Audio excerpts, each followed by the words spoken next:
Okay, everybody. Are we ready to go?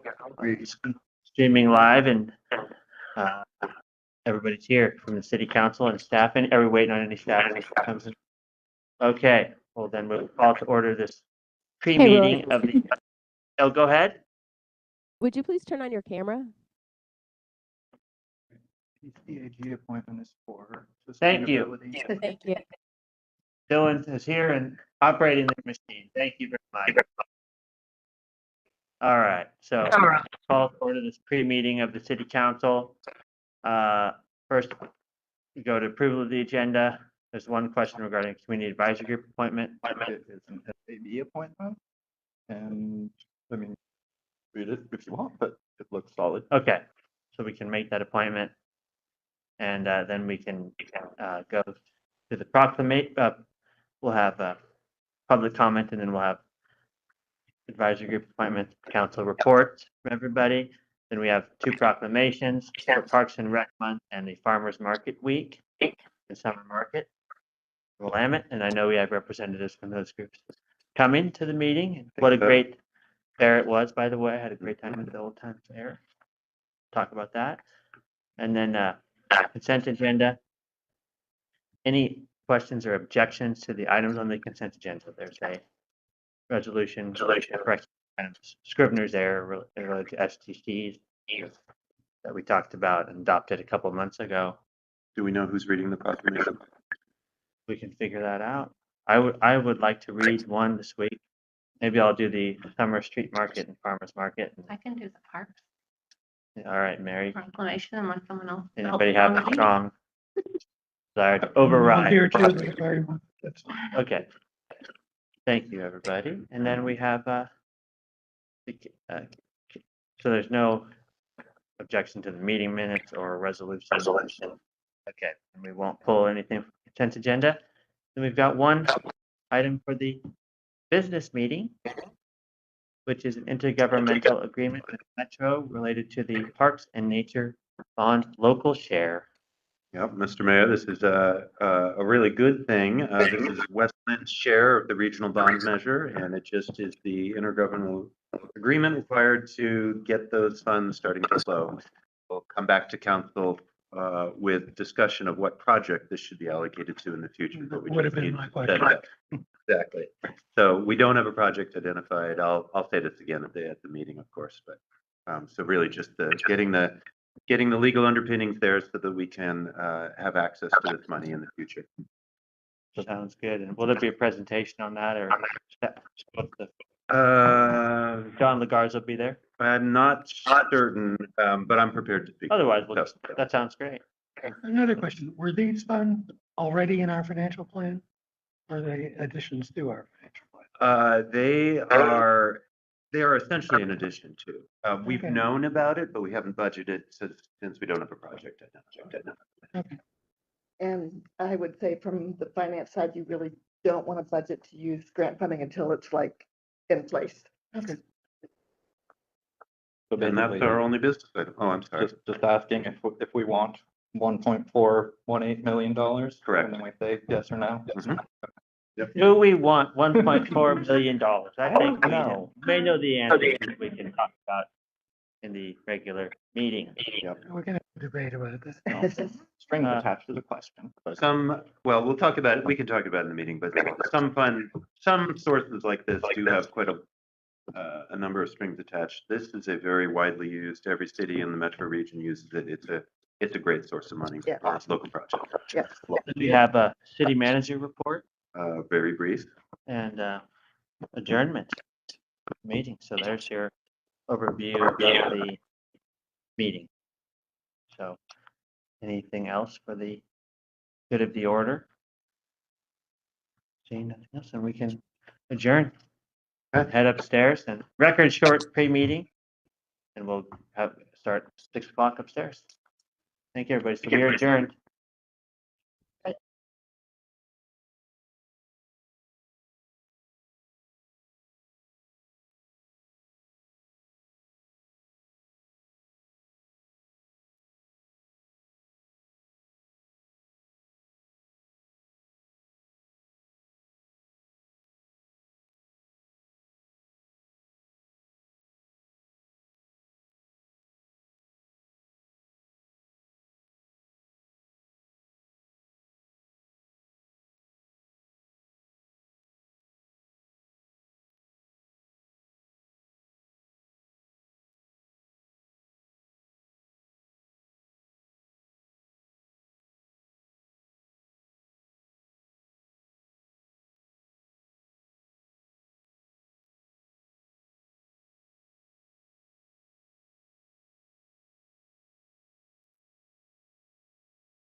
Testing. Hey, I just want to welcome everybody to the council chamber. It's so nice to see so many new faces here. If you'd like to make a public comment, there's a form over there that you fill out and you give it to our city staff. So there's a form over there to fill out for public comments if you'd like to address the city council tonight on the Tandler application or any other matter.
We also have some chairs up in the front here if anybody would like to sit at the front.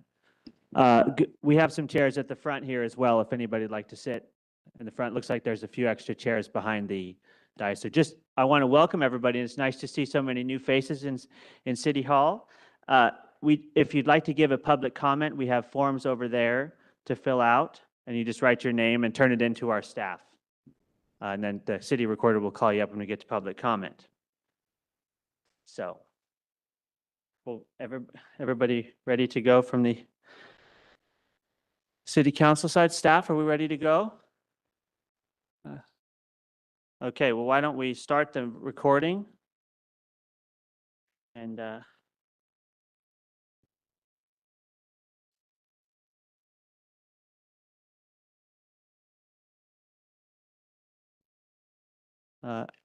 recording started? All good. I was waiting for it to interrupt me and say it was transcribing the meeting. So, and then Kevin, we're ready to go on streaming to the community. Thank you. Well, welcome everybody, and we'll begin with the Pledge of Allegiance. So if everybody could please rise and face the flag. Say that.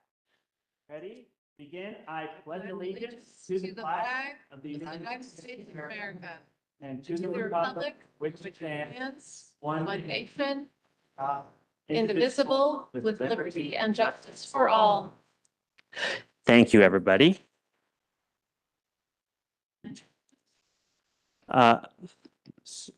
So with that, we can move to approval of the agenda. Thank you, Mayor. I move to approve the agenda for the July 14th, 2026 City Council meeting. Second. It's been moved and seconded to approve the agenda for the July 14th, 2026 Westland City Council meeting. Any discussion? Nope. See none. Call the roll, please. Counselor Reich, Yes. Council President Baumgartner, Yes. Counselor Groner, Yes. Counselor Bonington, Yes. Mayor Bielostowski. Yes. Thank you. So the agenda is approved, and that takes us to public comments, and I have a couple of things to read. The purpose of public comments to allow the community to present information or raise an issue regarding items that do not include a public hearing. All remarks should be addressed to City Council as a body, and the time limit for each participant is 3 minutes. And designated members of neighborhood association, representatives of neighborhood associations are granted 5 minutes, and I checked in with the Schwartzes, and they're going to speak on behalf of themselves tonight. I want to welcome so many new faces to the City Council chambers and City Hall. We're grateful to see all of you. And thank you for your interest in Westland and for participating in our public process. We value public input tremendously and appreciate everyone who's taken time out of their busy evenings on a nice summer day to be here. And we understand that some individuals are here to comment on House Bill 4037 and the proposed Tandler development. And so those comments can be made under the general public comment tonight in just a minute. I just want to be clear that tonight is not a public hearing, and the council will not be reviewing or taking action regarding House Bill 4037 or the Tandler development application tonight. And because the council could ultimately serve as a decision maker on an appeal of the application, the councilors will not be responding to or commenting on the merits of the application to preserve the council's impartiality, which is required by state land use law.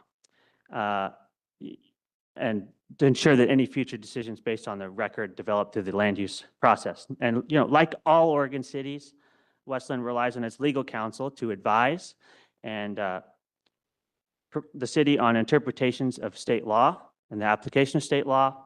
And the city's responsibility is to follow the law. And so city planning staff, with the advice of the city attorneys, will determine the review process that's consistent with applicable state law and the community development code. So if you wish to comment on the Tandler application, we encourage you to submit these comments to the formal land use review process, which will begin soon, I understand, where they'll become part of the official record. And then if your comments concern House Bill 4037 and the changes it's made to the state land use process with regard to public hearings, I just want to remind folks that it's a state law that's come in that was effective July 1st. And so we hope that anybody with concerns about that process would contact our state legislators, Representative Jules Walters and the Senate President Rob Wagner, and the governor's office to share their concerns about the new changes that we've all just recently been made aware of. So with that, thank you for listening and being respectful, everybody. We'll move on to public comments. And so the city recorder will call a name. You'll be welcomed up to the table there and the opportunity to state your name and city of residence and then provide your Up to 3 minutes of testimony, and I'm pretty flexible on the time. I just might ask you as we get to the 3 minutes to wrap it up after the time expires. So thank you and welcome again. Ed Schwartz. Ed Schwartz. Mr. Schwartz, welcome back.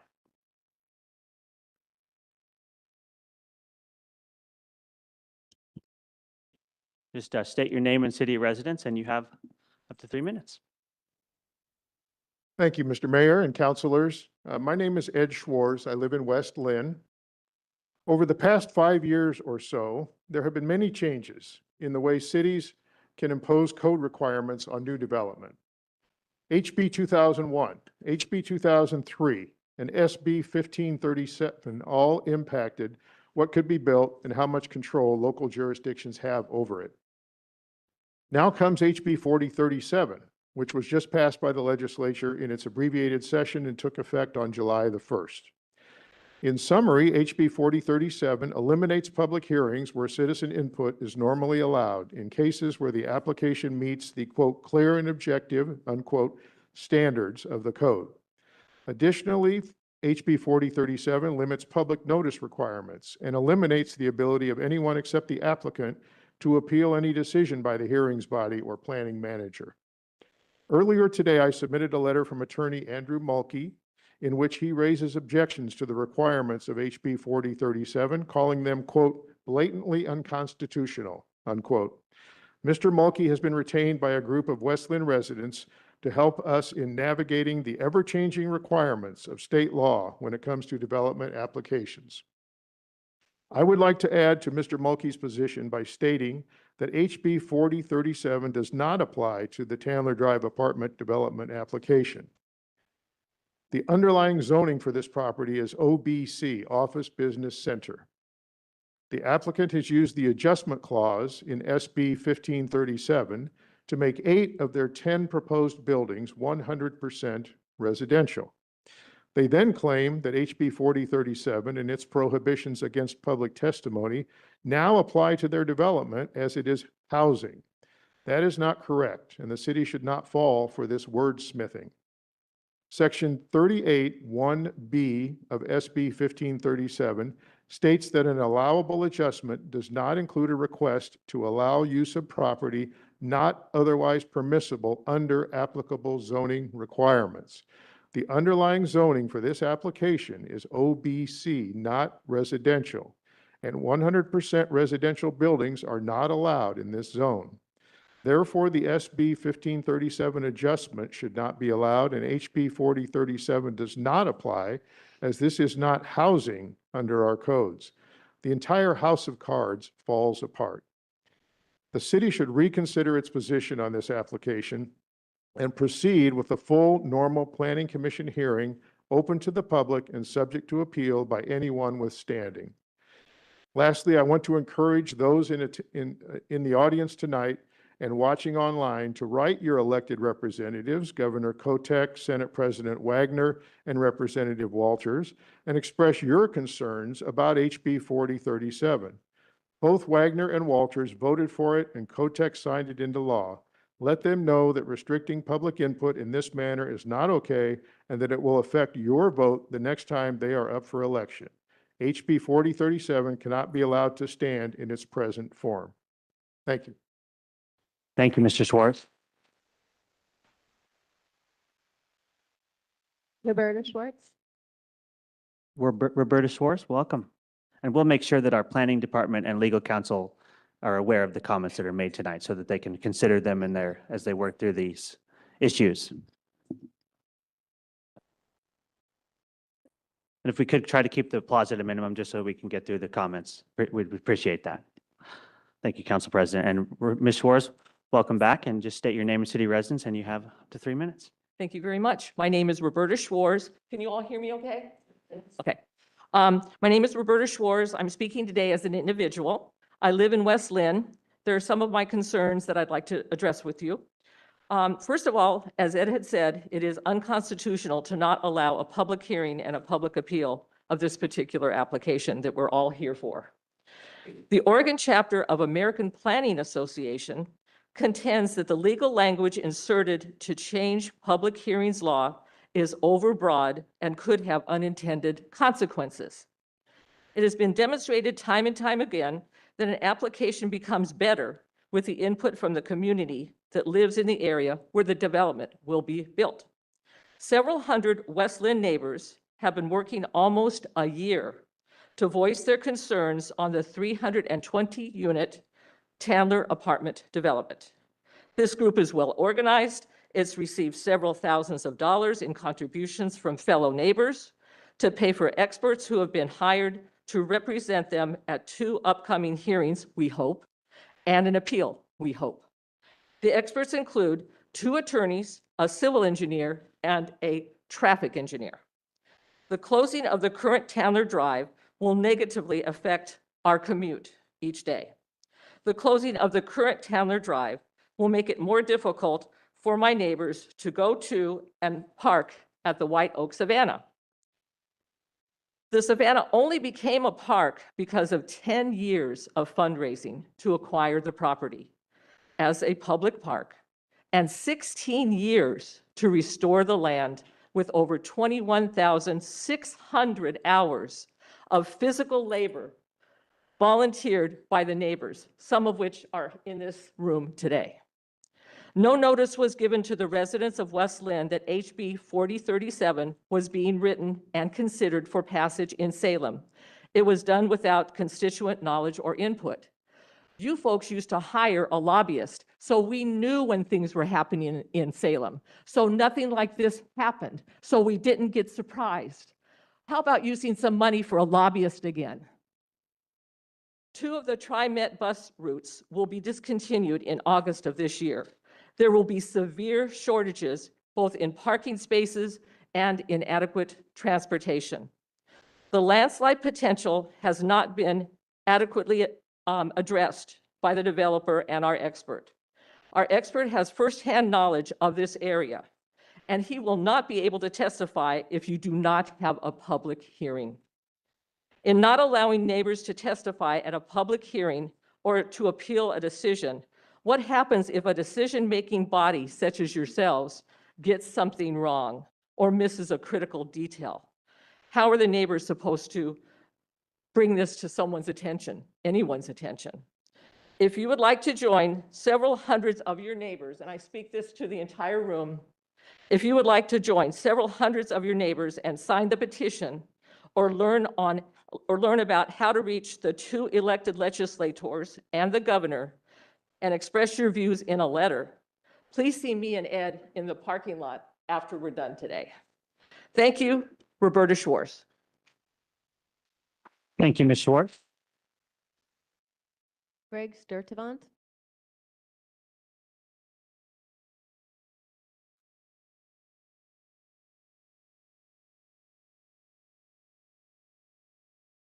Welcome. Just state your name and city residence, and you have up to 3 minutes. My name is Greg Sturtevant. I'm from West Lynn. And I just wanted to say I'm here to talk about House Bill 4037 and what its impact could be on our community. I'm hoping that this elected council is open to listening to concerns from the constituents that you represent. I am hoping that you will not silence us when we have concerns over proposed development that will have long-lasting impact on our community. I am hoping that you will want to look at the entire picture of what any proposed development will do to the infrastructure and to the safety and well-being of our community. Tandler, Blankenship, Salamo, and Willamette Falls Drive are main arteries into this area of the city that all converge onto 10th Street at the entrance and exit points to the 205. The proposed building project will put a strain on an already strained and backed up convergent point. This area of the city is not built to handle this extra development. There are a lot of things that need to be considered that we, the people who live in this area, can inform you about. I once worked for a great leader. The thing that made her great was that she was smart enough and humble enough to realize that she and her immediate staff didn't have all the answers. She brought in experts and the people who were closest to the situation to give feedback and concerns because she didn't want any blind spots when making any major decisions. I understand that there are times when everyone's opinion or concern cannot be heard because of time constraints in an emergency situation. But this is not an emergency situation. I am hoping you will look at every piece of information made available to you to make the best decisions possible. I am hoping that we as a community that will have to live with your decision on this project, I am hoping that we are not silenced by HB 4037. Thank you. Thank you. Thank you for your comments. Stephanie Muir.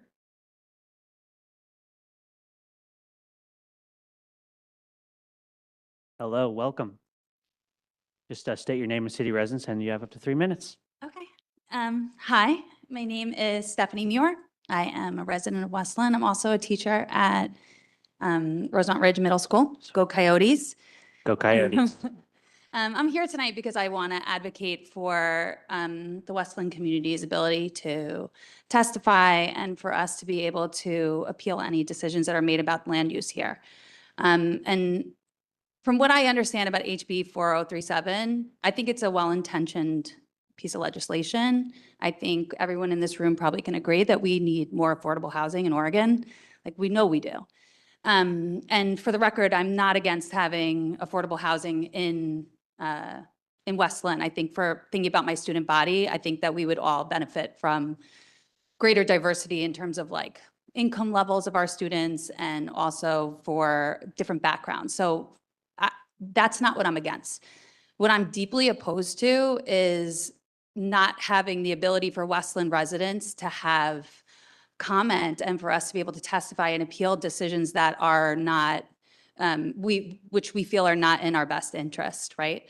And in my point of view, I think I agree with Roberta. I think, and the council is like, it's unconstitutional. It's anti-democratic, and I mean that in like small d democratic, it's anti-democratic.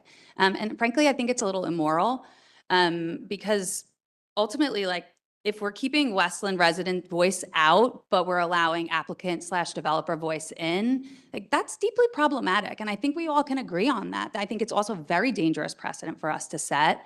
And I don't think it's healthy for our community if this is the way that we keep going. Like, I just don't think it's right for us. I also think it is not representative of healthy government institutions. And as our Westland City Council, you are a local government institution. And I think it's important for you guys to advocate that your constituents, that all of us, I mean, there's so many of us here right now, that our voices should be part of this. And it's my understanding too, that you can push for this a little bit in this with some movement here. Like, Roberta and her husband also talked about how maybe this is not exactly under all of HB 4037. So I just want to say that by allowing Westland voices in the room for us to testify and for us to appeal, I think that the conversations are going to be much more constructive. I think they're going to be way more representative of our community. I think they're going to be really productive. And I think that we can actually build a Westland that we all love and that we want to see thrive and diversify and be great. But without our voice, I think we're in a pretty dangerous situation. So thank you so much for your time. If you have the ability to make a different decision, I hope that happens. All right. Thank you for your time. Thank you. Thank you for your comments and thank you for your service to the kids at Rosemont Ridge Middle School. We appreciate it. Nicole Mitchell. Could you repeat that name, please? Nicole Mitchell. Nicole Mitchell. Are you here? Hi, Nicole. Welcome. And maybe you could say the name on deck just so that the person's ready to go too. If you. Vicky Cosentino.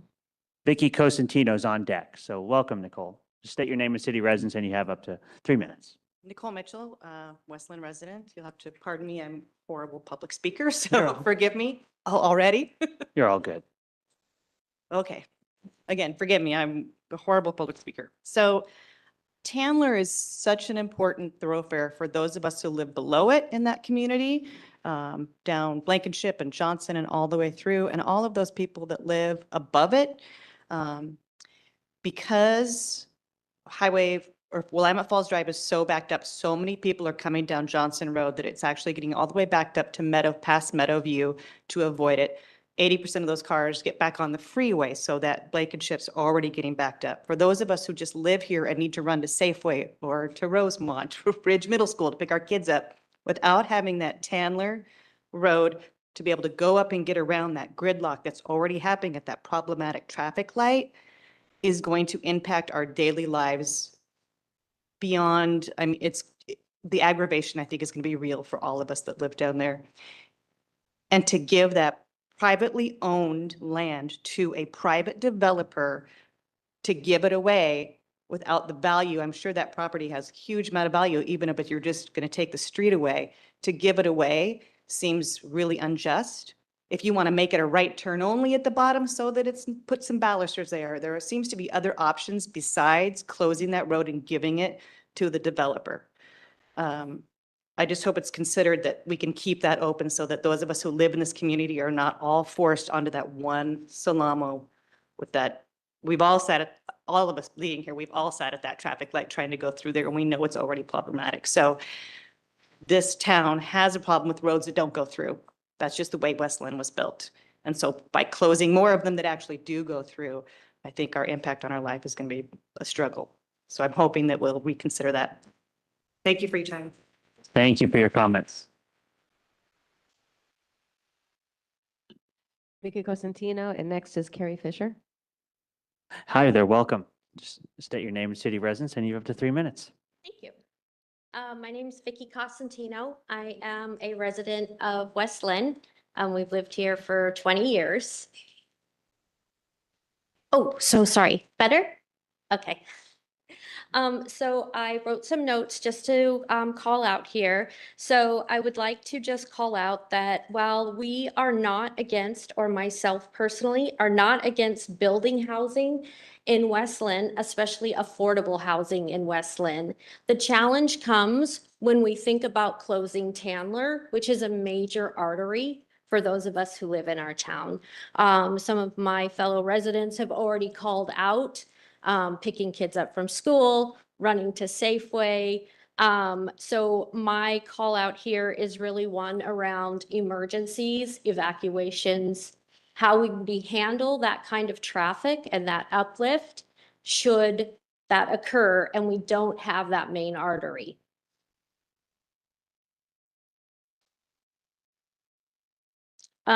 Everyone has mentioned HB 4037. While I agree that that is probably very well intended, it will streamline the housing process of getting things built and ready to go. It should not eliminate the transparency or the public participation decisions being involved in what is going to happen to our streets. I respectfully ask that each of you consider all of the things that we have called out. This is where we live, this is where we play, and we want to remain here and be proud of our city. Thank you. Thank you for your comments. After Carrie is Riyadh Al-Arifi. Hi there, welcome. Just state your name, city residence, and you have up to 3 minutes. Hello, my name's Carrie Fisher. I live in West Lynn, and I'm testifying to express my displeasure the passage of HB 4037, which takes away the public's right to provide input in a public hearing or appeal a controversial housing development proposal. This bill seems to fly in the face of Oregon's longstanding tradition of public comment on issues affecting many of our lives and seems very unconstitutional.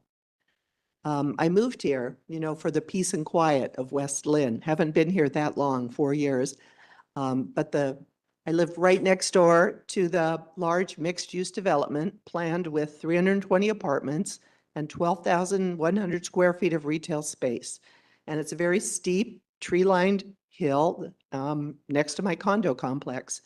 So myself, with hundreds of my neighbors, just opposed this development since it seems so out of scale for the area and has many negative traffic and safety implications for our area. The bill negates the work our group has done over the past year in opposition to the proposed development, which does not include any low-income housing. If H. Bill 4037 was passed to address Portland's housing crisis, this development will not impact it in the slightest.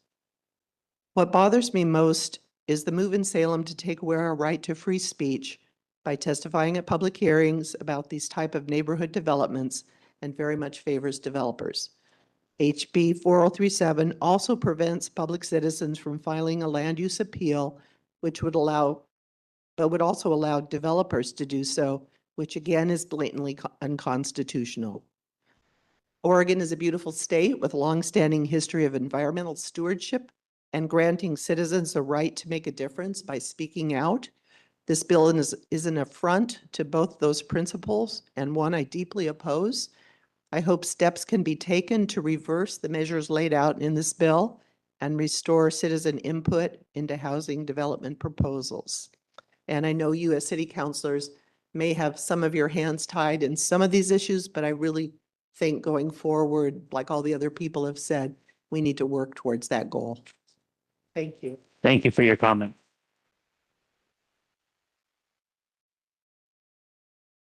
After Riyad is Jin Yun Tan. Could you repeat the name of the next person? I couldn't hear that. Jin Yun Tan. Jen Hutan. Thank you so much. So welcome, sir. Just state your name and city residence, and you have up to 3 minutes. Riyad Hariti, Westland resident. I'm speaking tonight regarding the applicant's request to apply Section 17 of the House Bill 4037 to the pending Taylor Drive development application. My comment are not intended to address whether the development should ultimately be approved or denied. I'm asking the City Council to preserve the community rights to the right to participate in the established public process before that decision is made. The community relied on the existing process. Residents have followed this application for nearly a year with the reasonable understanding that there will be an opportunity to review the evidence, submit testimony, respond to the applicant materials, and participate in public hearing before the Planning Commission and the City Council. The applicant now is asking the city to change that process after the application has already been pending for a month. As I understand the request, applying Section 17 of HB 4037 would eliminate the public hearing to prevent affected residents from pursuing local appeal while preserving appeal rights for the applications. A hearing is necessary for complete and fair record. This is a large, complex application. It involves issues that may include transportation, infrastructures, environmental resources, grading, stormwater, public safety, and neighborhood impacts. I'm not asking the council to decide on this issue tonight. I'm asking the residents to be allowed to present relevant evidence and testimony through established land use process. Public hearings are not simply delay or obstacles. They allow the applicant, city staff, technical experts, and affected residents to the same records in an open, transparent settings. They also help ensure that the city adopted standards are applied consistently and that important local information is not overlooked. Eliminating the hearing may also eliminate meaningful review. The right to appeal may depend on the person's ability to participate in the local proceeding, raises issue, and preserve those issues for further review. Eliminating hearing may therefore do more than prevent residents from speaking it. It may also prevent affected residents from established standing, preserving issues, exhausting local remedies, and obtaining meaningful review of the city decisions. A process in which applicant challenge the city decision but affected resident may not is fundamentally imbalanced. I understand the city must comply with the state law. However, the applicant interpretation should not be accepted automatically, particularly when that interpretation would eliminate long-standing established rights of notice, participation, hearing, and appeal. The city council should require careful written and publicly available legal analysis before. I'll conclude here quickly. Requested actions. Reject the applicant request to eliminate the public hearing and local appeal process for the pending application. Direct the city attorney to provide written and publicly available legal analysis addressing whether Section 17 of HB 47 may lawfully be applied to the applicant, this application. Preserve established public hearing and preserve public ability to participate in the proceeding. Avoid any action that would prevent affected residents from establishing standing preserving issues, exhausting local remedies. Thank you. Thank you. Jing-Yun Tan. Ms. Tan? Ms. Tan, are you here? Ms. Tan? Okay. Greg Rossiter?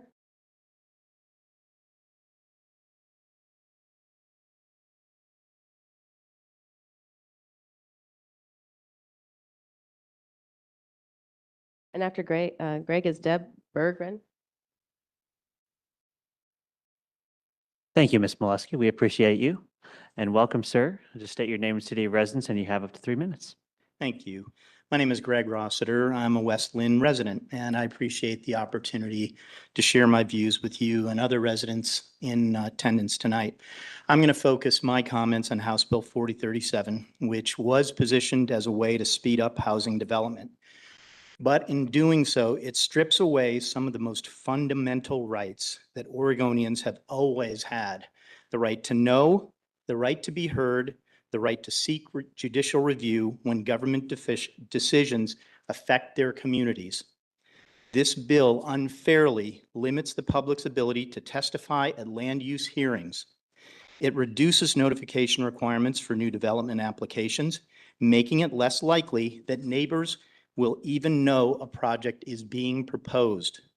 Most troubling of all, it gives only the applicant, the developer, the right to appeal a decision they disagree with, while denying the same right to residents and community members.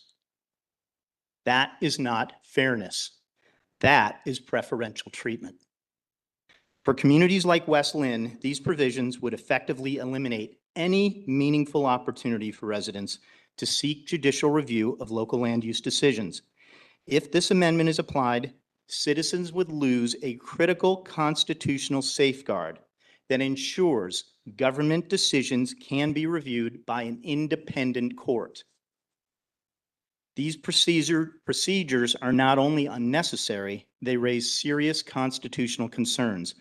A legal challenge reported by the Oregonian recently argues that eliminating public hearings for many housing projects and restricting judicial review violates long-established due process protections under both the U.S. and Oregon constitutions. We all recognize the need for more housing, but solving one problem should never come at the expense of constitutional rights and public participation. We can build housing while preserving transparency, accountability, and equal access to justice. I urge you to reject House Bill 4037 as written. Instead, let's pursue housing reforms that respect both the need for development and the rights of people who call West Lynn home. Thank you.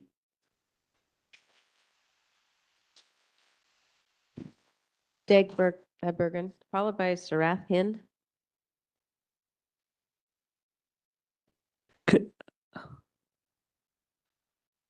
Hi there, welcome. Could you state your name and city residence and just have 3 minutes? Deb Bergeron, City of West Lynn. Thank you for hearing my comments. I'm particularly concerned about safety issues with the potential closure of Tandler. Yes, police, yes, fire, because we are at wildfire risk potentially, but I'm mostly concerned with paramedics and ambulance access. If we close Tandler, this is going to slow down the response times. And when somebody has a medical emergency, it is life and death, and minutes do matter. And there are serious consequences, potentially, of closing down Tandler. These things do happen. And it just breaks my heart that someone may lose their life. Thank you. Thank you for your comments. Sarath Hin. Scott Zerschmidt. Scott, welcome. Good evening, Mayor, councilors. Scott Zerschmidt, Westland resident. Thanks for the opportunity to speak. I want to begin by saying that I understand Oregon needs housing, affordable housing, and I support responsible growth. However, responsible growth means building projects that fit the surrounding infrastructure and preserve the quality of life of existing residents. In my opinion, this development doesn't do that. My primary concern is traffic. The proposal would close the existing Tandler Drive connection and reroute traffic through a really crowded development. Anyone who regularly drives Blankenship toward I-205 already knows how congested it is, especially during commuter hours. Redirecting existing traffic while adding hundreds of new residents and commercial activity will place even greater strain on an already overburdened and transportation network. Traffic is more than an inconvenience, as was stated. It affects emergency response, public safety, daily commutes, and the livability of our neighborhoods.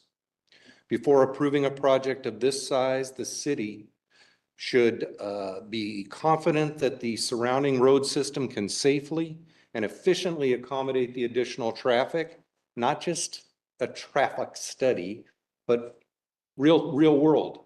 We all know it. My second concern is parking and public safety. The proposed parking ratio of approximately 1.2 spaces per residential unit appears grossly inadequate for a development of this size, particularly when office or commercial uses are added. If parking demand exceeds the available supply, overflow will inevitably spill into our neighborhoods, our streets, and to nearby businesses. That creates more than an inconvenience. It creates conditions that increase opportunities for vehicle break-ins and theft. When large numbers of vehicles are parked well away from where their owners live, nearby businesses and neighborhoods may bear the consequences. At a minimum, I believe the city should require a realistic parking plan.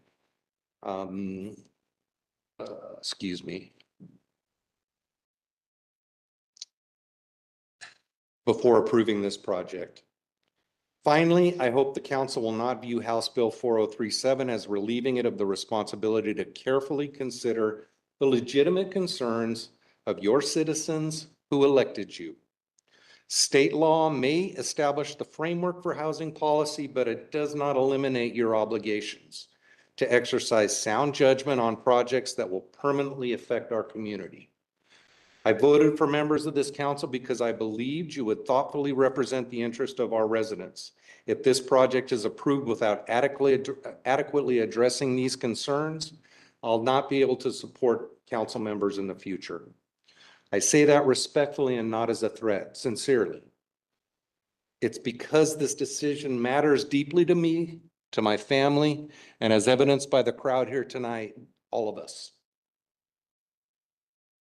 I respectfully ask you to deny this application unless these issues can be meaningfully resolved. If 4037 gets in the way, go to court. You've done it before.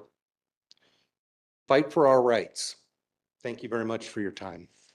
Thank you.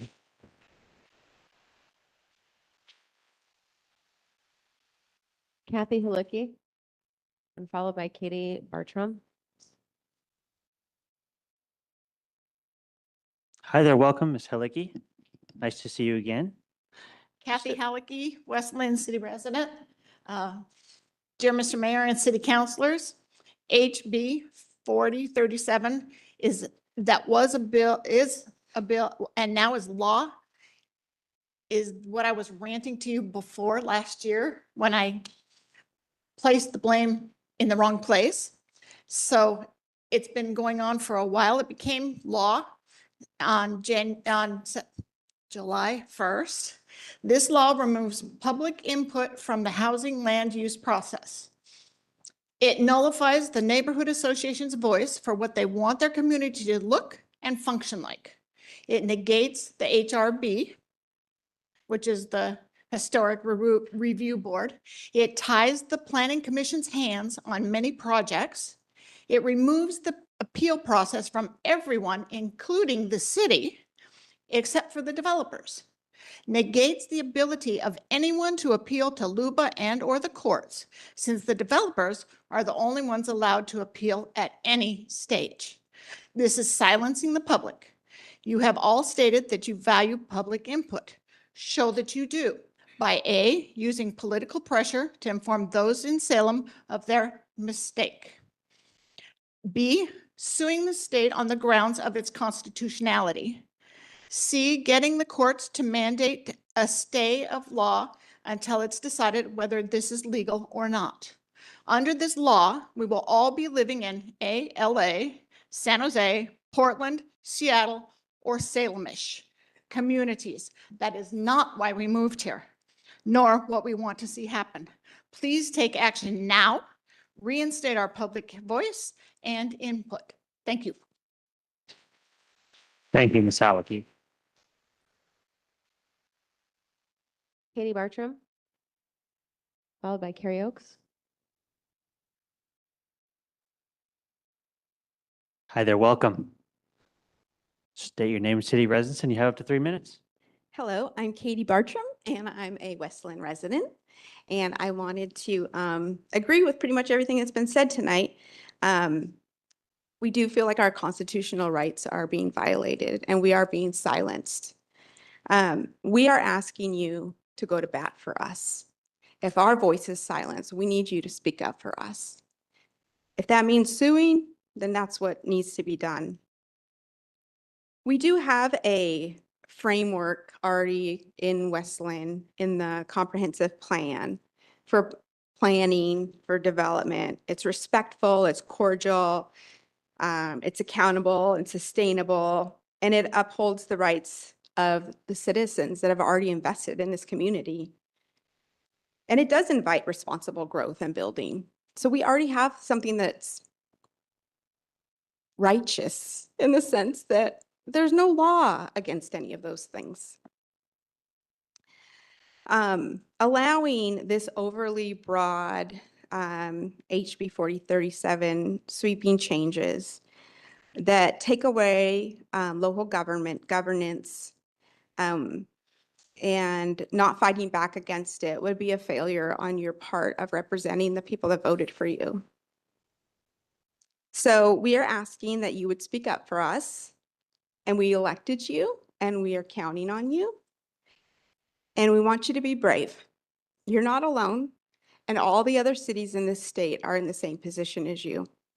And it just takes one person to be brave and be the first one to stand against it. So thank you. Thank you. Carrie Oakes, followed by Terry Cummings. Carrie Oakes?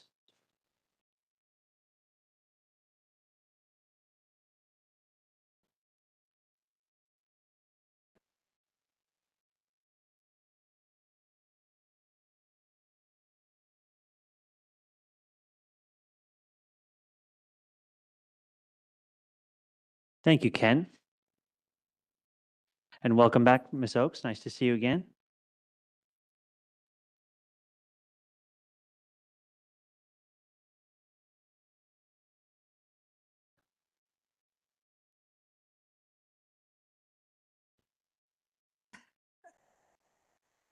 Accident waiting to happen.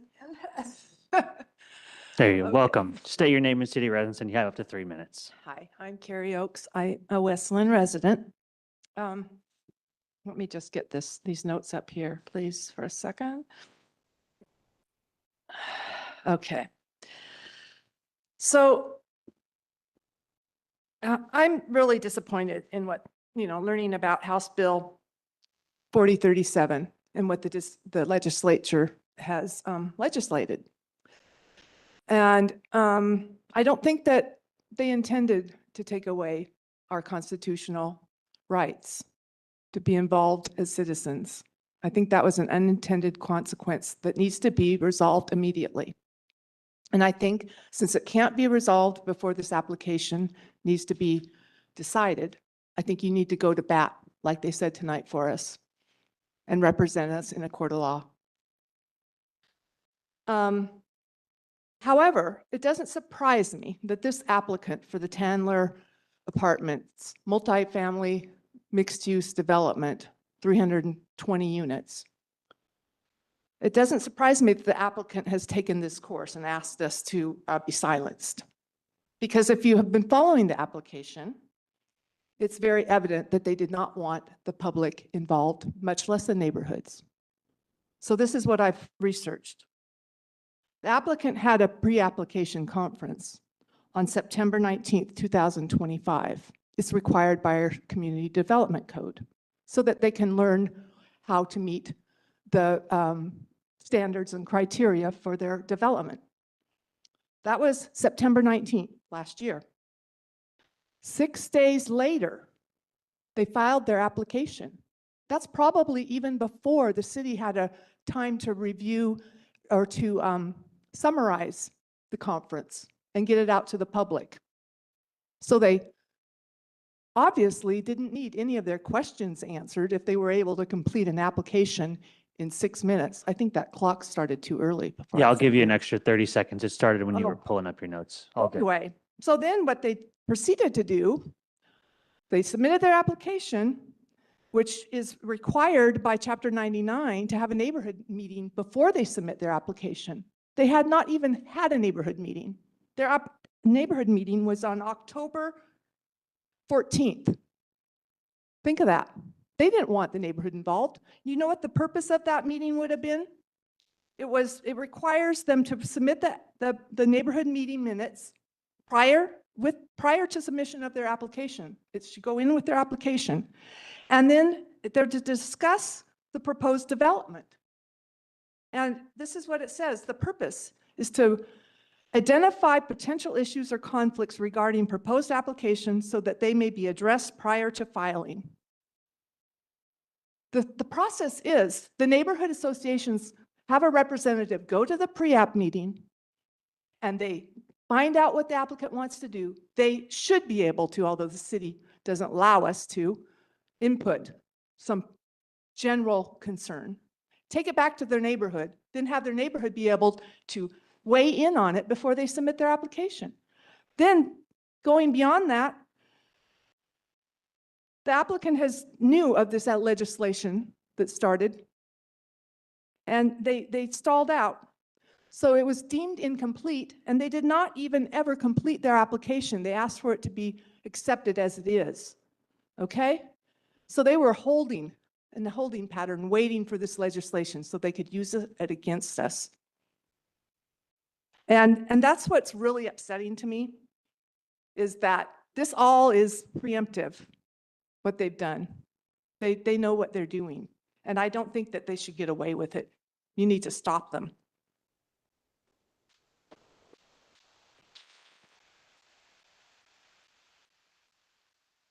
Thank you, Ms. Oakes. And next is Terry Cummings. Am I correct in that? You are. I was wondering if Jing Yuen Tan is back. Or Sarath Hin. Did Sarath Hin come back?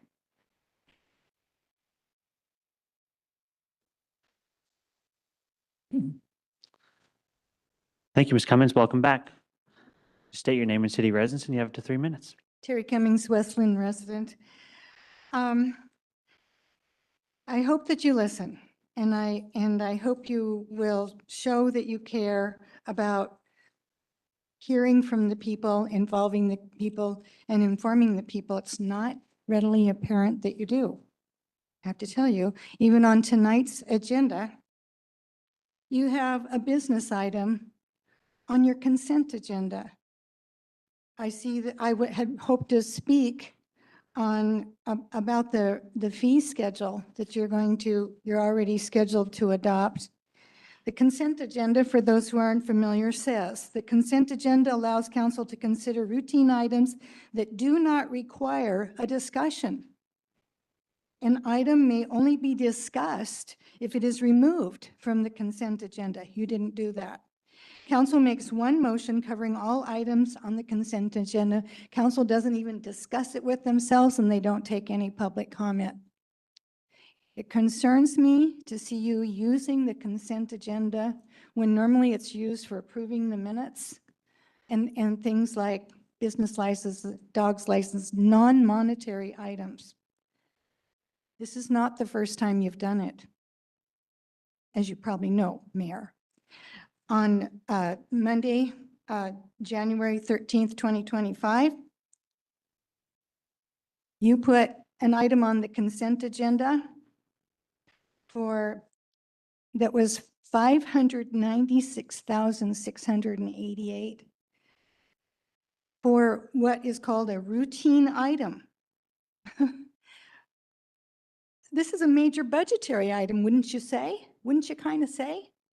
But yet you approved this on your consent agenda without even discussing it and without even giving anybody any opportunity to comment about whether they thought it made any sense to invest that much amount of money in the design and the owner's contract, for this operations center, which most people didn't know was even happening. How do I know that?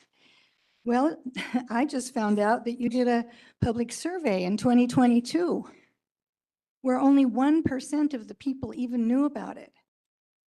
And the level of opposition for it, for the little bit that people were told about it in the scientific survey, was a 66% disapproval.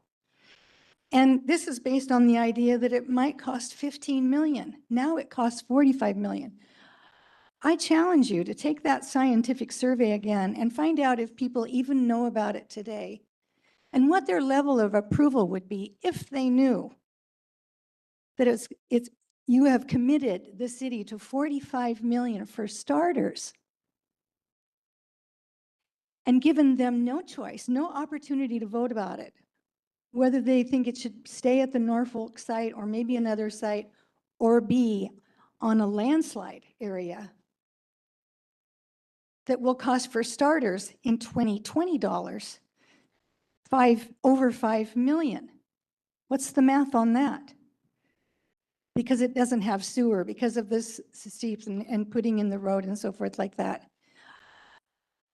Are you interested in hearing the people? Are you interested in involving the people? Ms. Cummins, we appreciate your comments and your time has expired. So if you could wrap up in the next 10 or 15 seconds. I appreciate you giving me a chance to do that.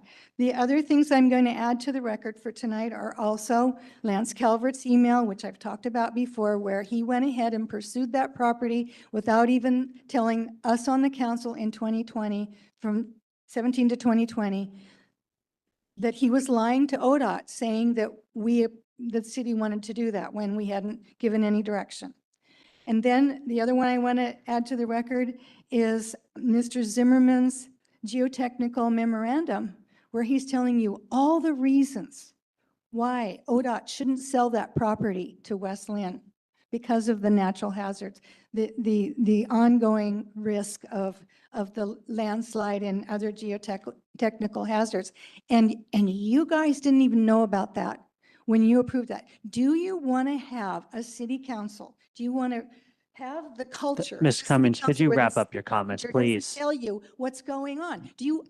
Are you okay with the people not knowing what's going on and with you not knowing what's going on and not hearing from the people? Are you really okay with that?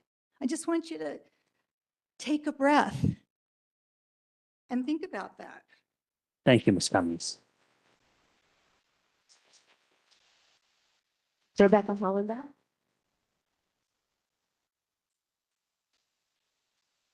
Hi, Ms. Hollenbeck.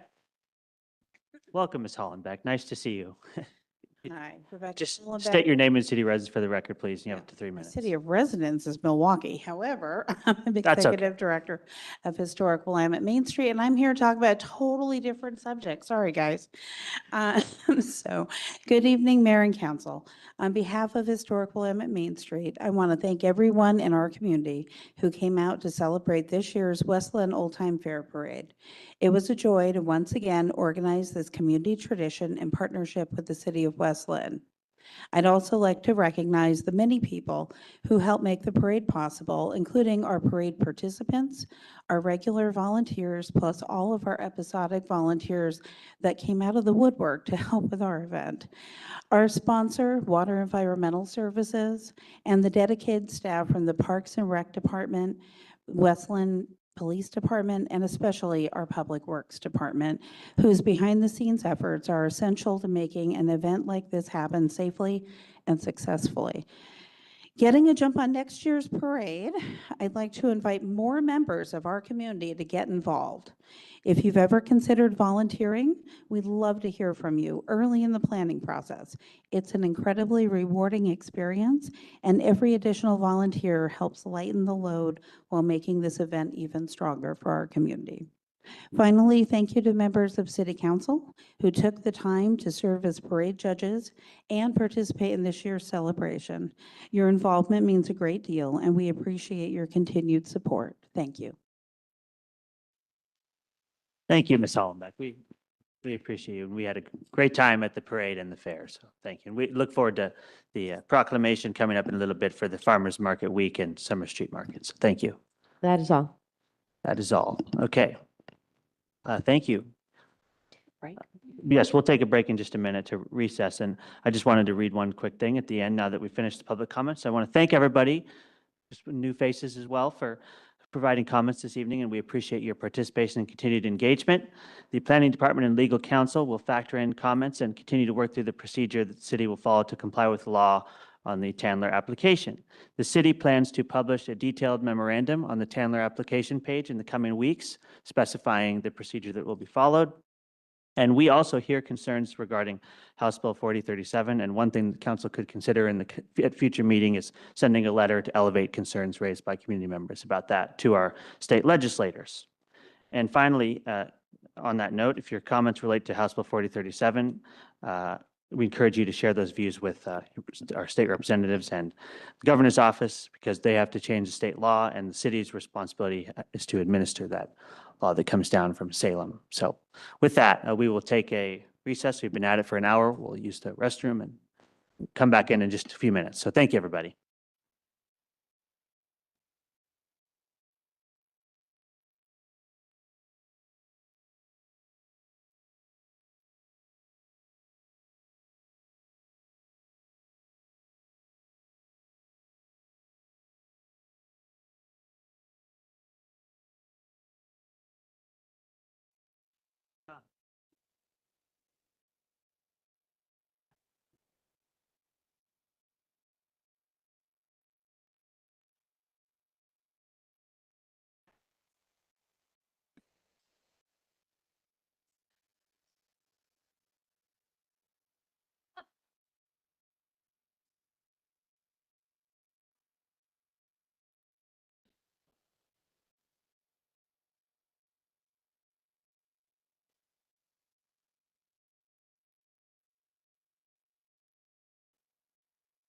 But there will be public hearings in front of the planning committee.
Ken, thank you very much for your help.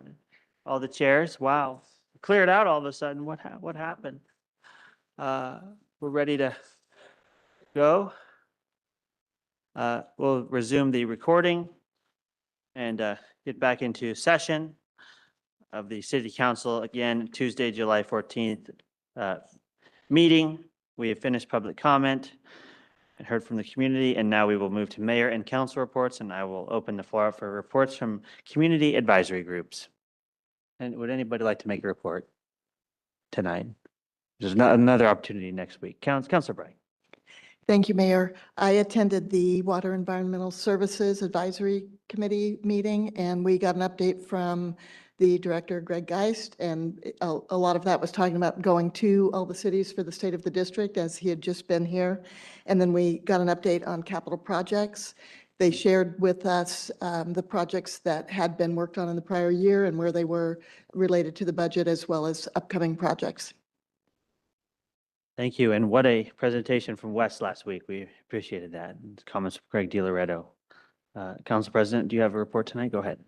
Thank you, Mayor. Yes, I had 3 coffees with my constituents that I offer, and that was very nice. I had a lovely chat with our county clerk, Catherine McMullen, and was very excited to see her in the fair or the parade at the fair on Saturday.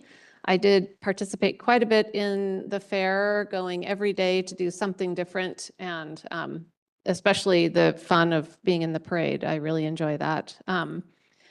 I wanted to let people know that I have a fun event coming up this Saturday. I will be birding and co-hosting a birding outing with the Backyard Bird Store bird guide, Elaine Murphy, and we'll be at Mary S.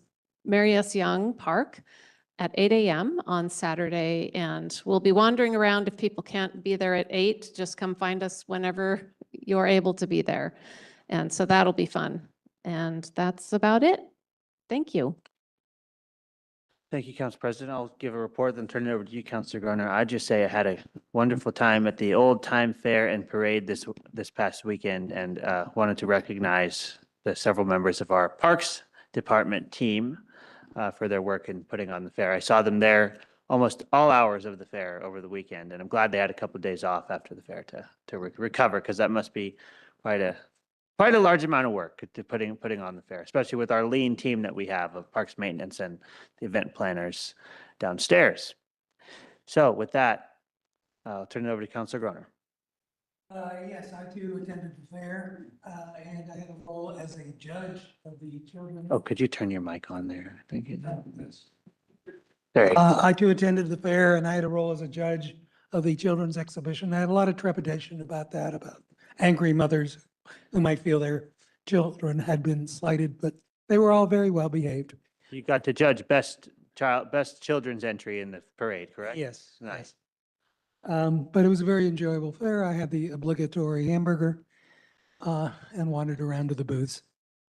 Also this morning, I was at a Chamber of Commerce event, which included a presentation of framing our future, a lot of interesting discussions about local businesses. I have signed up for a water environmental services tour. And I invite anybody else who wants to join me in a tour to come along. That's great. It's a great tour. It really is. Thank you. And I enjoyed making the lion burgers as well. I helped take orders at the front and interacted with a lot of community members there on Saturday. So thank you. They were good, weren't they? I mean, there's something different about those burgers. I don't know what it is. Councilor Bonington, go ahead. The tour is truly fantastic and really interesting, but I would bring some VapoRub and just kind of. I will have a more substantive report about the Economic Development Committee meeting last week, because there were a couple of nuances I needed to clarify that were interrupted by a fire alarm incident, but I will bring that back next week. Thank you for that report. And now we move to a community advisory group appointments. We have a place for the council appointing Mikhail Segal Rosenheimer to the Sustainability Advisory Board, and Denise Bergstrom to the Audit Committee. Any discussion? Or would somebody like to move to approve the mayor's appointments? Thank you, Mayor. I will. I may move to approve the mayor's appointments. Second. It's been moved and seconded to place for the council appointing Mikhail Segal Rosenheimer to the Sustainability Advisory Board and Denise Bergstrom to the Audit Committee. See none? Any discussion? Go ahead and call the roll. Counselor Bright, Yes. Council President Baumgartner, Yes. Counselor Groner, Yes. Counselor Bonington, Yes. Mayor Bielostowski. Yes. Thank you. So that takes us to proclamations, and we've got Parks and Recreation Month first to be read by, who volunteered to read that? Council President Baumgartner, excuse me. Thank you, Mayor. Whereas parks and recreation are essential to the well-being of our community, enriching the quality of life for residents of all ages in the city of West Lynn, and whereas the 2026 Parks and Recreation Month theme, The Power of Parks and Recreation, celebrates the vital role parks and recreation play in building strong, healthy, and connected communities. And whereas West Lynn's parks, trails, natural areas, and recreation programs encourage active lifestyles, support physical and mental well-being, and offer inclusive opportunities and programs that strengthen community connection and foster a sense of belonging. And whereas parks and recreation contribute to the vitality of our community by providing safe, welcoming spaces that attract businesses, draw visitors, and enhance neighborhoods. And whereas West Lynn's parks reflect the natural beauty of our region and connect people to the land, water, and wildlife that define our community's unique character.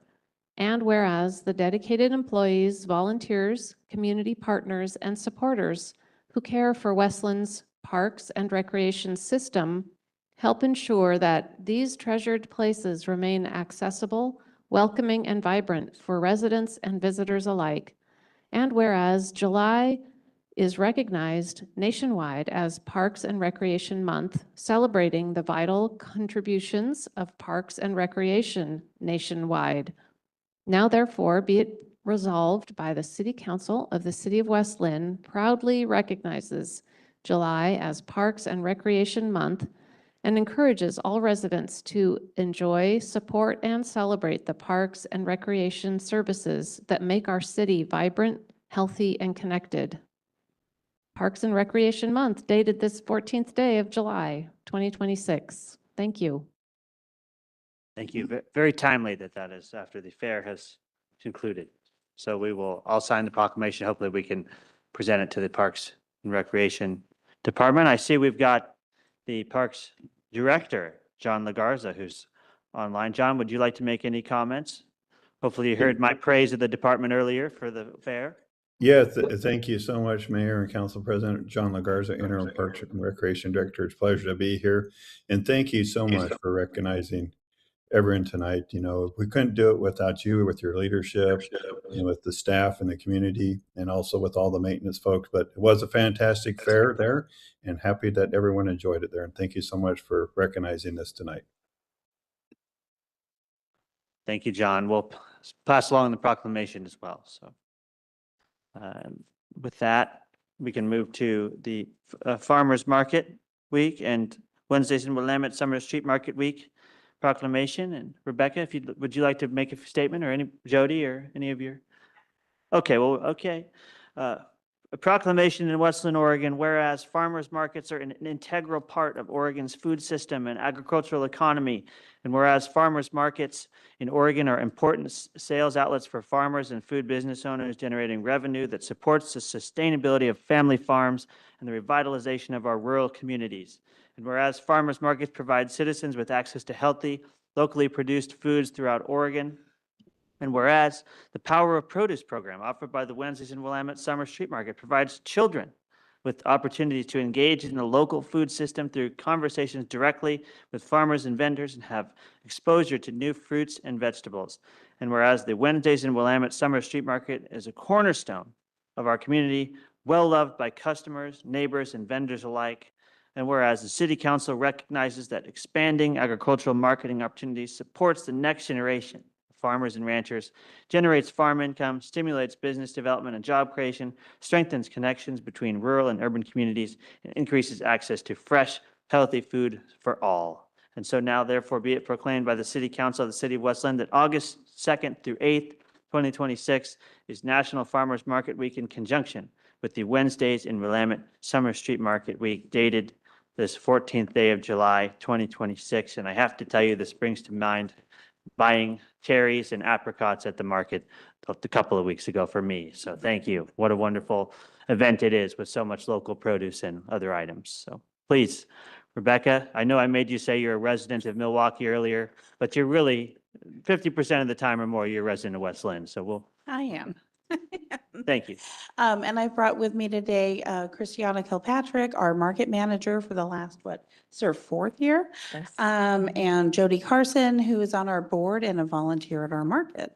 So thank you again, Mayor and Council, for this proclamation and for your continued support of the Wednesdays in Willamette Summer Street Market. We made that as long as possible. The market has truly become one of Westland's signature community gatherings. Every Wednesday evening, thousands of neighbors come together, not just to shop, but to connect with friends, meet local makers, enjoy live music, and let their children participate in the Power of Produce Club and experience the sense of community that makes Westland so special and why I spend most of my time here. So far this season, we've received more than 200 vendor applications, approving approximately 90% of them, with an average of 80 vendors participating each week.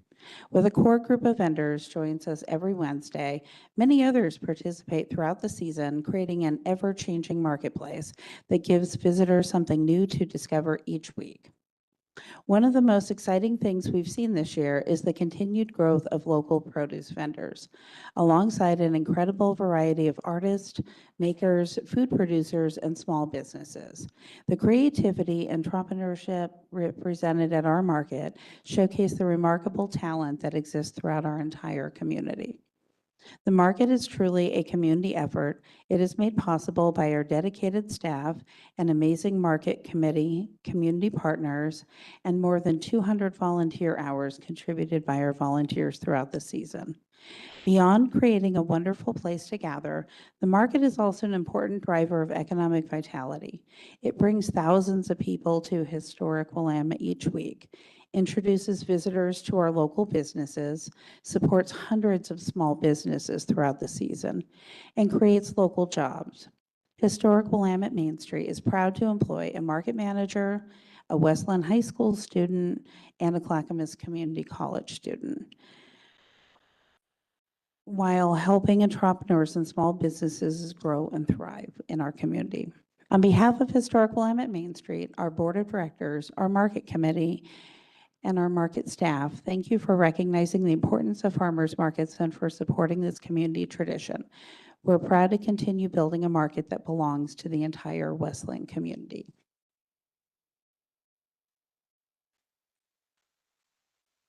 There you go. Thank you. What a wonderful statement, and we appreciate your partnership. And any of you, Jody or yourself, would you happy to make comment if you'd like? Just thank you for your continued support, and we hope to see everybody tomorrow. Thank you. I'd like to thank you for your continued support as well.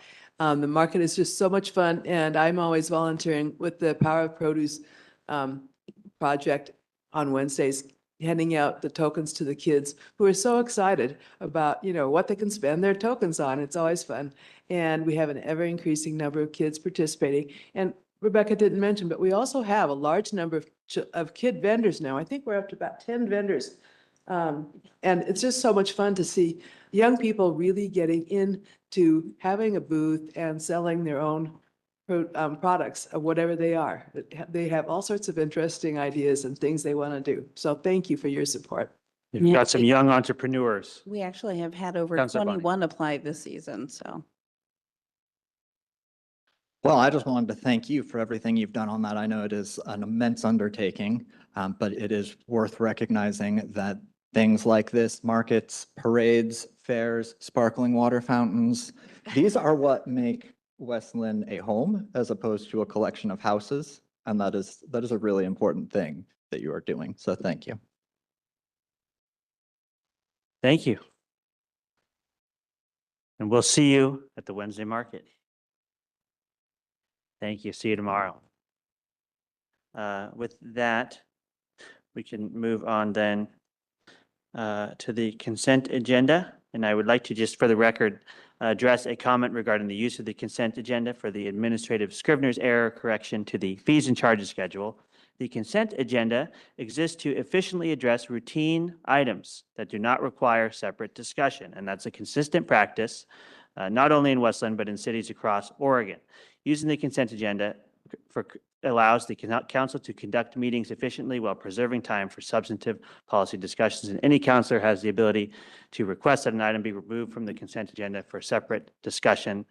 And with that, I would like to invite the council. Does anybody have any concern about the items on the consent agenda tonight? I just would like to make a clarification that, Please. and request, I don't want to put anybody on the spot, but, or be requiring a date, because I don't recall exactly. If I looked it up, I'd know, but didn't we discuss the master fees and charges document in an open publicly noticed meeting? Council President, yes, the annual fees and charges update was done in June 9th, I think. It's adopted by resolution. It's part of a meeting that has other public hearings on it. There was one member of the public who commented, and the council does that. The reason this is on the consent agenda, as the mayor pointed out, is it's a very small technical error. The wrong year's rates were used for our sewer SDC. It's a very minor piece of correction. Thank you. So with that, is there a motion to approve the consent agenda? Yes, I move to approve the consent agenda for the July 14th, 2026 West Linn City Council meeting, which includes the June 9th, 2026 meeting minutes and Resolution 2026-07, revising fees and charges as shown in Attachment A and updating the master fees and charges document of the City of West Linn related to sewer system development charges. Second. It's been moved and seconded to approve the consent agenda for the July 14, 2026 West Linn City Council meeting, including the June 9, 2026 meeting minutes and Resolution 2026-07, revising fees and charges as shown in Attachment A and updating the master fees and charges document of the City of West Linn related to sewer system development charges. Carol, I'm going as fast as I can to try to get you out of here. So call the roll, please. Council President Baumgartner? Yes. Councilor Groner? Yes. Councilor Bonington? Yes. Councilor Reich? Yes. Mayor Milostowski? Yes. So the consent agenda is approved unanimously. Thank you. And with that, we can move on. So Mayor, I will have to excuse myself. I have another appointment. I hate to miss this next item, but from reading the documents, I'm very much in favor of it. Who wouldn't want some grant money? Thank you, Councilor Reich, and have a great evening. We appreciate your service. And so we can transition into this agenda item. This is Agenda Bill 2026-7-1403, intergovernmental agreement with Metro for the 2019 Parks and Nature Bond Measure Local Share Program. Mr. Williams. Thank you, Mr. Mayor. I appreciate it. And it looks like Mr. Lagarza has turned his video back on. We'll let him provide the staff report. I do want to say this is great news.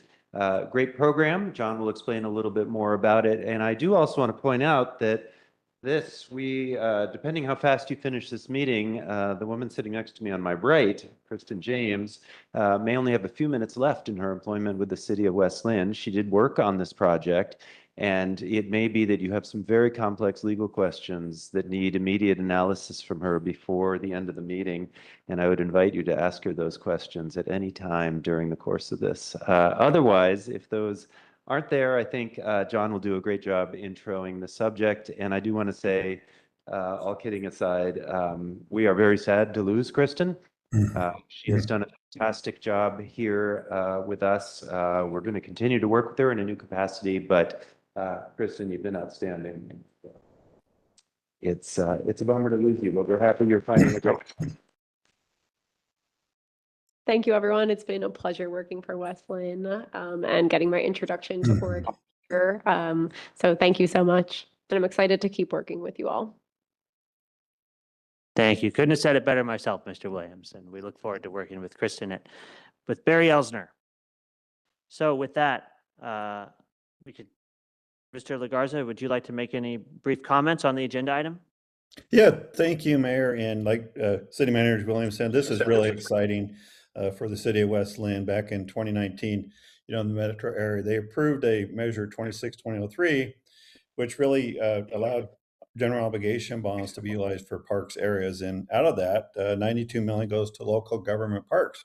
And to West Lynn, the great news is the opportunity to, with this IGA, receive $1,418,291 out of those bond programs. And that's exciting for us there. Within this program, the IGA Metro has a local handshare book. And from that, we are able to go forward. Moving forward, we haven't identified any projects, but to give you an idea, we are able in the future to be able to identify projects that we submit to Metro. The first project we can submit by will be June 1st, 2028. So we have time to identify that. And the agreement lasts till 2036. So a lot of opportunities for us to look at local regional trails, future acquisition areas, and also ways that could be capital projects that can help us moving forward with our parks system here in West Lynn. So happy to answer any questions. This is exciting and looking for the opportunity for us to continue the relationship with Metro on this program too. Thank you, Mr. Legarza. We're glad to be eligible for this program. Glad the city's taking advantage of it. So with that, any questions or comments or on the intergovernmental agreement? Mr. Williams, one question. Just how will we determine how to spend these funds as they come in? What's the next steps, just for the record of the meeting? Well, I think that discussion would start at the staff level, move to the Parks and Rec Advisory Board, and ultimately decision made by council. We'll be happy to have that conversation and possibly with some public input as well. We have a long list of parks capital projects and acquisition interests that I think would be great targets for this money. It's somewhat flexible for grant funds, so there's a lot of places we could probably apply it. We're excited to have the conversation. Thank you. Looking forward to it. With that, any final legal questions for the city attorney tonight? No, it looks like a motion will be made. So you're off the hook. Thank you, Mayor. Yes, I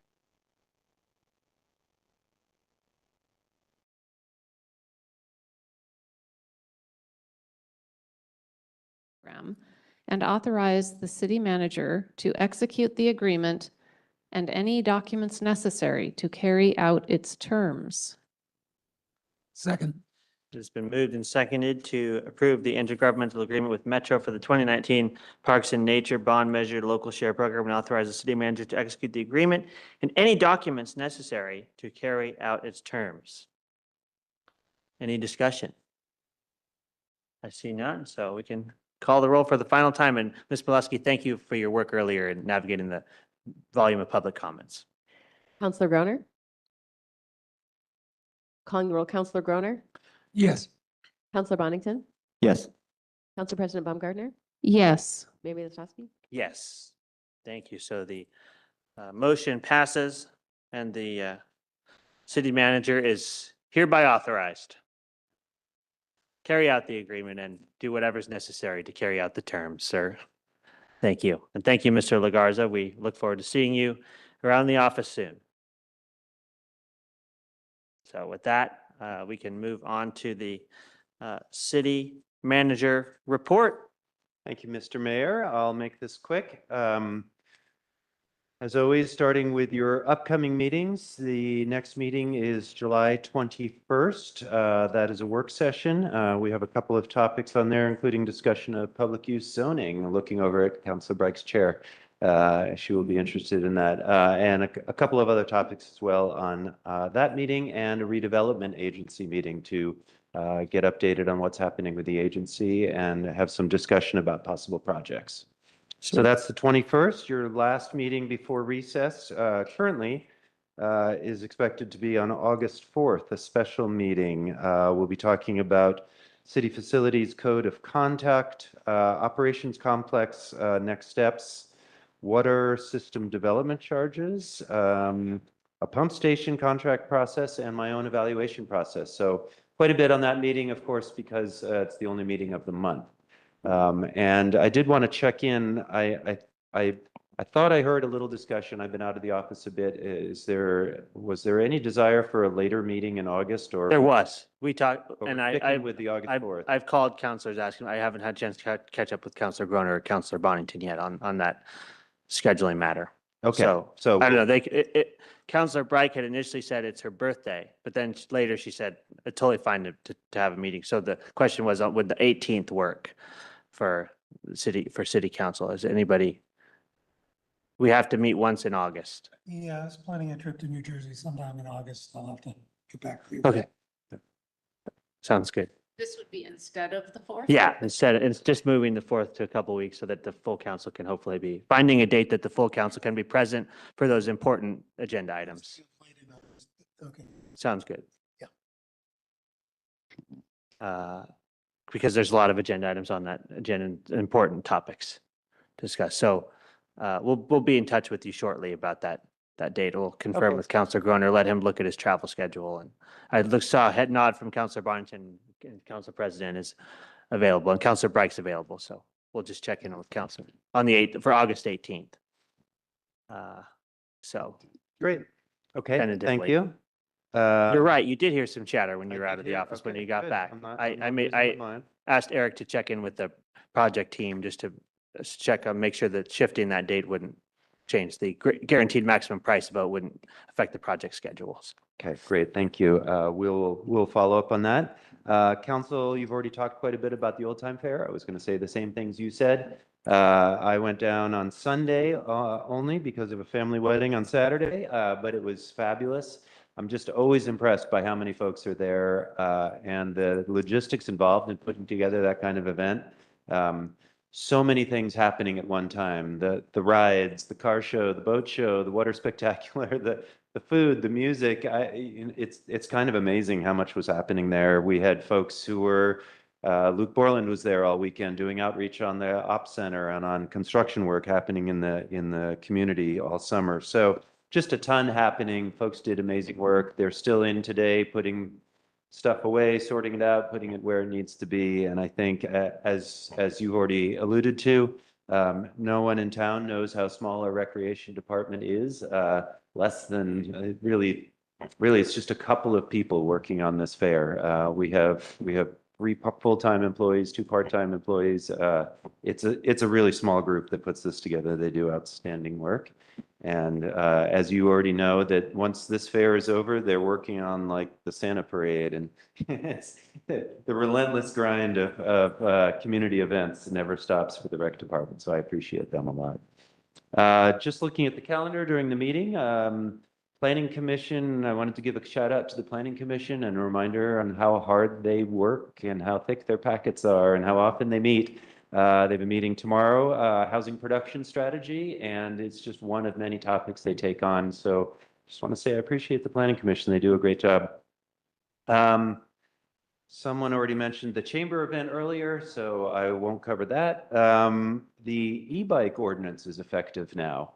And so our police department, as we mentioned to you when you adopted that ordinance, putting some additional rules and regulations in place on the use of e-bikes, particularly by kids in our community. Our entire focus is on education and safety, not on ticketing, not on enforcement per se. We'll talk to folks. We really don't want to write tickets to young people, right? Or families. We want to educate them and we want to see these devices used safely.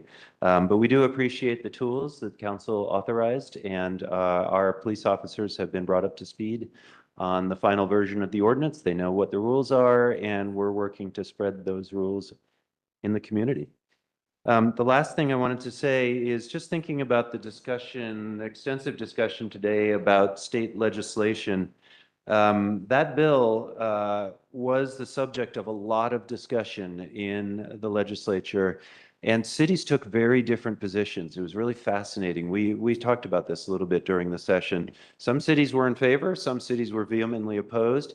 The League of Oregon Cities, which does the bulk of lobbying for our cities, ended up being neutral on that bill because of the disparity of opinion among cities on this. There were many of us advocating for retaining local control over land use regulations and process. But there were other communities that wanted to see changes being made. And there's a lot of other pieces in these bills. The bills have a lot of items in them. And so it wasn't just a one issue bill. So super fascinating. I will say that soon at an upcoming meeting, you're going to be again looking at the priority setting for the League of Oregon Cities lobbying efforts in the next year. And it may be that local home rule and housing rules will be on that slate of items for us to be looking at. I serve on the LOC's General Government Committee. We are looking at recommendations for to put on that ballot. And one of the things that we have talked about extensively is the real strong use that's been made recently by state agencies in taking rules adopted by the legislature and really taking them even further through administrative rulemaking, farther than we think the legislature intended. And so there's going to be quite a bit of discussion, I think, in the fall and in the session about administrative overreach as we see it, but also about the way these housing bills are working out on the ground. I think it's unfortunate in some ways that West Linn may end up being somewhat of a test case with this mixed-use project and the complications. Nobody wants to be a test case. No, ever. nobody wants to be a test case, but there, I'm sure, will be continued discussion of this in the legislature next session, if not sooner. So just wanted to report on that and make sure community members know that you are active. You're very active in Salem. We do have a lobbyist. We try to participate, but we're only the 25th largest city in Oregon, so our voice is does not determine conversations down there. We need to work in coalition with other cities and other organizations in order to have any kind of shot at impacting legislation. So that is my thought. We will be meeting again next Tuesday on the 21st. Well, thank you, Mr. Williams, and we're glad to have you back. Welcome back from your well-deserved vacation. And we look forward to Will be a 1 o'clock meeting. which meeting? Next week. Next week. Next week's meeting is evening meeting. So with that, seeing anything else for the good of the order tonight, we will adjourn the meeting. Thank you, everybody. And congratulations to Chris.